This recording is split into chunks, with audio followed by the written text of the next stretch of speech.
Yesterday, Walsh told CNN's Wolf Blitzer that he does think that Duckworth is a true hero, but that he doesn't, quote, or that doesn't, quote, command our vote. Congressman Walsh joins me live now from Chicago. Sir, you are taking it on the chin for this. Are you regretting making those comments? Oh, God, no, Ashleigh. Look, this is what happens when you've got a congressman that's always out in front of people talking. Look, at those comments were made a week ago at a 2-hour town hall with 400 people talking about Obamacare.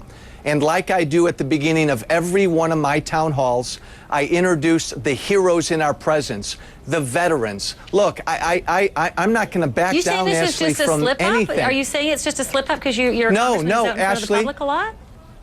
No, Ashleigh, this wasn't a slip-up. I don't regret anything I said. Understand me. Every man and woman who's worn the uniform is a hero in my book. I've said that thousands of times. I've called Tammy Duckworth a hero hundreds of times. This is a manufactured issue because when I'm out there, hey, look, this is the lay of the land out there now. When I'm out there, I'm being taped by Tammy Duckworth's people. They are manufacturing this crisis. It doesn't matter who's, I gotta be honest with you, sir. Ashleigh, it doesn't matter who's running the tape. It does not matter who's got the tape. No, Ashleigh, I know it doesn't matter. Hold on a second. It's not the only time you said something like this. You told Politico, sir. Ashleigh, you told Politico this. What else has she done? Female, wounded veteran, and I'm paraphrasing, I'm assuming that E-H-H-H No, Ashleigh, what is that? Ashleigh, you are paraphrasing. I didn't say What I said was she's a war hero, but you know what? She's running for Congress. So, like, I don't know about you, Ashleigh, but hopefully voters think, like every other candidate for Congress, tell us where you stand on issues. And for some reason, Ashleigh, I'm not sure why you haven't seen that. No, she hasn't, I've got a list here just of some of her recent comments. Do you want to hear it, Congressman? Do you want to hear it? Or do you just want to rail on me? Hey, Ashleigh. I've got the list here. She talked about the Supreme Court health care hearing in June 28th. She talked at length about the contentious climate in Washington on May 2012. She talked about health care reform on 2012. She talked about the economy, food stamps, Pell Grants, student loans. Shall I continue? Why do you suggest she doesn't do anything other than talk about her service? Ashleigh, before just reading all about her talking points and being there for her, give me a second to talk, all right? She spends a lot of time talking about her war service. I've asked her to debate me monthly. She won't. I've asked her to get directly in front of voters with me. She won't. She will not get in front of voters and take questions directly from voters.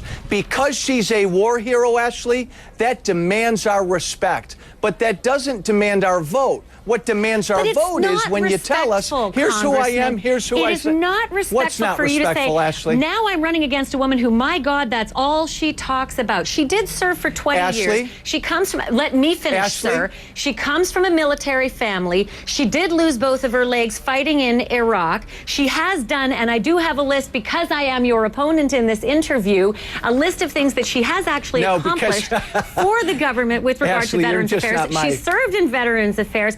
Let me put it to you this way. You ran a campaign, sir. I'm not finished asking my question. You ran a campaign. If we're talking about respect, I'm not going to sit here if you don't let me talk. In 1996, I'm asking you a question. You ran a campaign in 1996 against Sidney Yates, you're going to go back to 1996? Yes, I am. When you were running for the U.S. House of Representatives. That's ridiculous. Hey, Ashleigh, this campaign is about Obamacare. No, I don't want to hear about 96. I want to hear, Ashleigh, the voters want to hear about right now. 87 years old. The voters want to hear, and you lit a birthday cake with 87 candles on it to show how old he was in an attempt to slam his age. Is that respectful of your opponent? Ashleigh, it was simply to say happy birthday to him. Hey, look, Ashleigh, too many Republicans and Democrats stay in Washington too darn long. If you're 80 or 90 years old and you never come home to your district, you shouldn't be a member of Congress.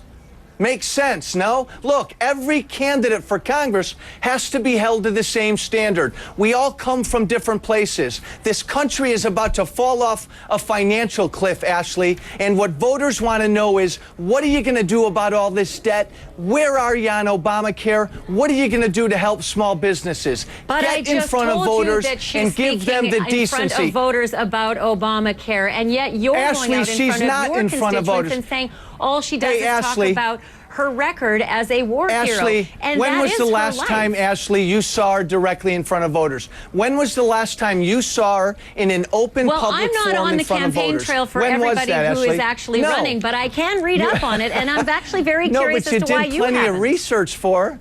Ashleigh, you did plenty of research for her, didn't you? Because I am challenging you, sir, in your contention that you say she talks of nothing else. She does speak of other things. Ashleigh, yes, she was on TV a month and a half ago. Ashleigh, you ready? She was on TV a month and a half ago. She was asked a question about gay marriage. Do you know what she talked about? Her time at Walter Reed. Look, I'll say it again. I have respect for her and her service. My thoughts and prayers go out to her like they do every wounded warrior.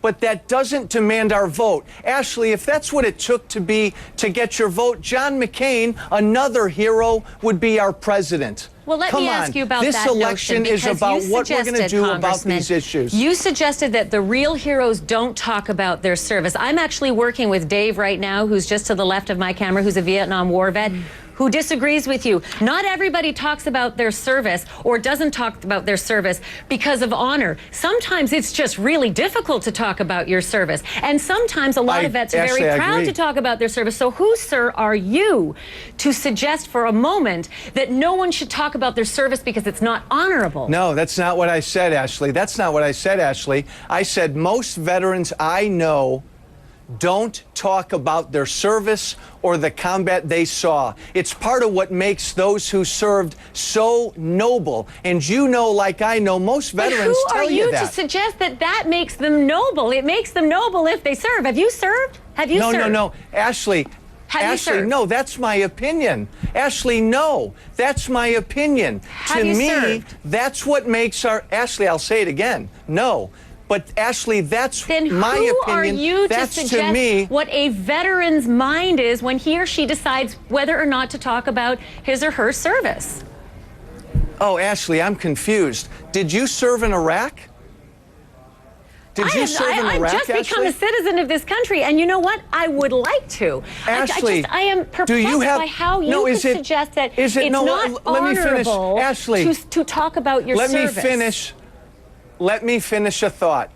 You didn't serve in Iraq. I didn't serve in Iraq. Does that mean you and I don't have the right to have an opinion about the war in Iraq? I would never suggest that I know why my colleague does or does not speak about his Vietnam service. No, Ashleigh, you didn't answer that question. I answered your question. Do you have a right to have an opinion about whether we should have been in Iraq? I did not make the comments about Tammy Duckworth, and I am asking you, when you say that it's not honorable to talk about your service out on the campaign trail because it's more honorable to do it the way John McCain did, who are you to suggest why John McCain did not talk about his service? Do you know that it's just out of honor, or do you know that perhaps he does not like to talk about it because it's difficult? You know, like I know, that most veterans, because they are noble, and by the way, Ashleigh, that's my opinion, just my opinion, you may disagree. They don't talk about their service and they don't talk about their combat. And you know the ironic thing about this whole conversation? They don't consider themselves heroes. That's for our benefit. I recognize every man and woman that served as a hero for our benefit, so we never forget them. They don't call themselves heroes, Ashleigh. That's the beautiful thing about our veterans, all of them. Don't you agree, Ashleigh? I have never heard Tammy Duckworth call herself a hero. For the record, I have never heard her call herself a hero, but I have heard many other people call her a hero. And I'll call her a hero. She gave her limbs and her arm for our service. I think she has a right to say so on the trail. She is a hero. It's been her entire life of service, and her father was a veteran too of 2 wars, so she's lived it. So why can't she talk about life experience? Have you heard any veteran call themselves a hero? Have you heard any of them? You were Can you suggesting answer that? You know what? We could go back and forth on this, but I'll tell you one thing, No, sir. have you? I don't want you to have suggest for a minute that because you're the Republican and she's the Democrat that I'm taking her side, as you suggested earlier. When I go up against someone in an interview, I play the adversary. And in this, I am your adversary. Hey, and I'm also very proud of Ashleigh. any veteran's service, including my colleagues standing just to the left of my camera. And I don't think it's for any of us to determine Ashleigh, why or why not they heard, speak of their service. Have you heard any veteran call themselves a hero? Good God, no, that. Because they don't. We're beyond that. And Tammy Duckworth did not call call herself a hero. But you can't answer that, can either. you? I answered it. Tammy But Duckworth did not call herself Ashleigh. a hero. Speaking about your service does not suggest you're calling yourself a hero. It is a pride, call her a and hero. it is something that someone should be able to speak of. And you know, I wish more Vietnam veterans felt like they could get out on a campaign trail and speak about their service. But they didn't feel like they could because they didn't get the reaction that they should have when they came home. And that's a shame. So I don't think that we should be suggesting that Tammy should be quiet. No. Ashleigh, I call her a hero. Let me ask you one more question. But don't disdain her campaigning. Because of that? Should she get elected because of that service? Yes or no? You know what? She should get elected if her voters like the fact that she has a list of accomplishments when it comes to tax credits for Illinois businesses. She established the first Veterans Caucus. Yes, she started up a Ashleigh, 24-hour Don't Stop, 24-hour crisis hotlines for veterans. She created the Vets Cash Grant Program. She established the nation's first health issue insurance program for vets. She created the GI loan for Heroes Program. But you said all she does is talk about it. These are actually accomplishments. When it comes to, there you go, when it comes to issues, that's why we should elect people. So I'm taking it that, again, you don't think someone who served automatically should get elected when they're running for Congress. It comes to what you've done and where you stand on these important issues of our time. And right now, Ashleigh, I can tell you in our district that we're running for, people are losing their homes, they're struggling to get by every day, and they're unemployed. What voters want to know is, what is Duckworth or Walsh going to do about those things? That's what I'm trying to engage her in, and I wish she would join me in front and they will use character as well. And I thank you very much for being a part of the conversation. Ashleigh. Joe Walsh, you're a worthy adversary. Thank you. I hope we get to talk again at another time, sir. Ashleigh, thank you anytime. for your congressional service as well. Still ahead. Whew. I need to take a big breath.